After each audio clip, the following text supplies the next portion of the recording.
Hey YouTube, how's it going? Chris Cornaros here with the Cryptocurrent team, bringing you another video in the series Crypto Basics with Chris K.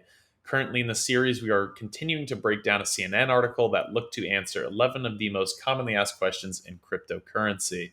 The question that we just answered in our previous video was whether the carbon footprint of crypto is a problem. And today, we're going to be discussing everyone's favorite eccentric billionaire and dank memer, Elon Musk. The eighth question that was asked, or sorry, ninth, is Elon Musk's influence in cryptocurrency a problem? But before we dive into that, I do want to remind y'all, and thank you for bearing with me through this segment every time, but if you enjoyed today's video, please do leave a like and don't forget to subscribe to the channel. It really does help us out. And of course, if there's anything you want to see in our content going forward, or maybe sections you don't like as much, you can let us know in the comments section down below. But now that we've gotten all the, self promo out of the way, let's dive into the content. So, is Elon Musk's influence in cryptocurrency a problem?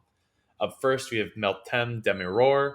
She is the chief strategy officer of CoinShares, and her answer was awesome. And she basically said that Elon Musk is the Kim Kardashian of Twitter. He is the effect, not the cause of all of this, right? A little confusing, and I didn't understand her answer right from the get-go, but she does a fantastic job of explaining it and turning this analogy into something anyone can understand. So I'm going to pass things off to her. I don't think Elon is the cause. Elon Musk is the effect. Elon Musk is the Kim Kardashian of Twitter. He's one of the most followed individuals on Twitter. I don't think his tweets are what's causing movements in crypto markets. I think he's reacting to what's happening and finding ways to position himself in the crypto narrative. But Elon Musk has been tweeting about Bitcoin for all of 5 minutes. If he wants to stay in the Bitcoin community and continue to be involved, he's going to have to get educated, get smart, and start tweeting smarter things. So we'll see how that evolves.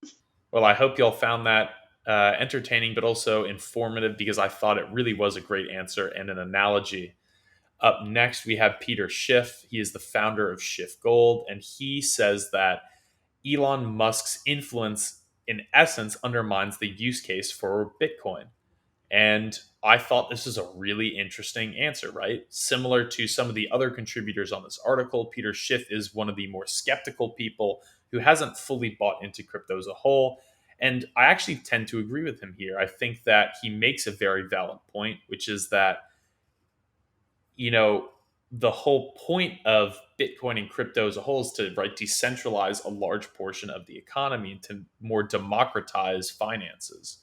But if you have one person with the ability to tweet something out and its price falls by 10%, it's not great, right? And so, although I tend to agree with him, I think there are some valid counter arguments that we'll get into later. However, before we get into those, let me pass things off to Peter as he breaks down his answer.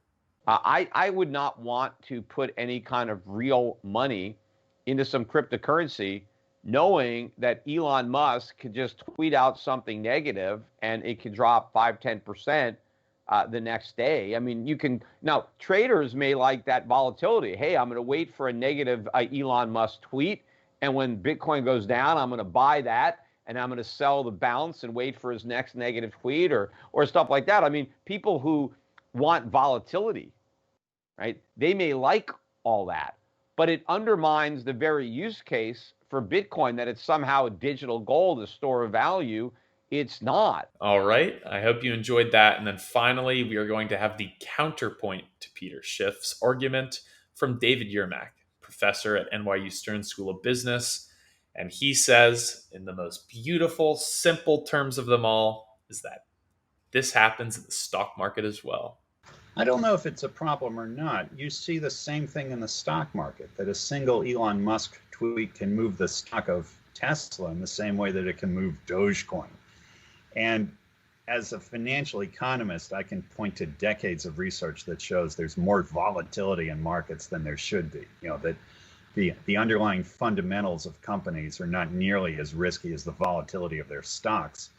And I think the same probably applies not just to cryptocurrency, but to currency rates generally. We would expect it to be too volatile because most other things are too. Alrighty. Well, I hope you enjoyed the answers from those three experts today. And I hope that you enjoyed this video. If you did, it would help us out a lot if you could leave a like and subscribe to the channel. Of course, if you want to hear more of the answers to this question, you can check out a link to the CNN article in the description down below. Which reminds me, just below the description is the comment section. If there's any content you want to see or anything you maybe don't want to see, let me know in the comment section below, and maybe you'll even see your name featured on screen in a future video. But that's all I have for y'all today. Again, I'm Chris Cornaris with the Cryptocurrent team, and I hope y'all are staying cryptocurrent.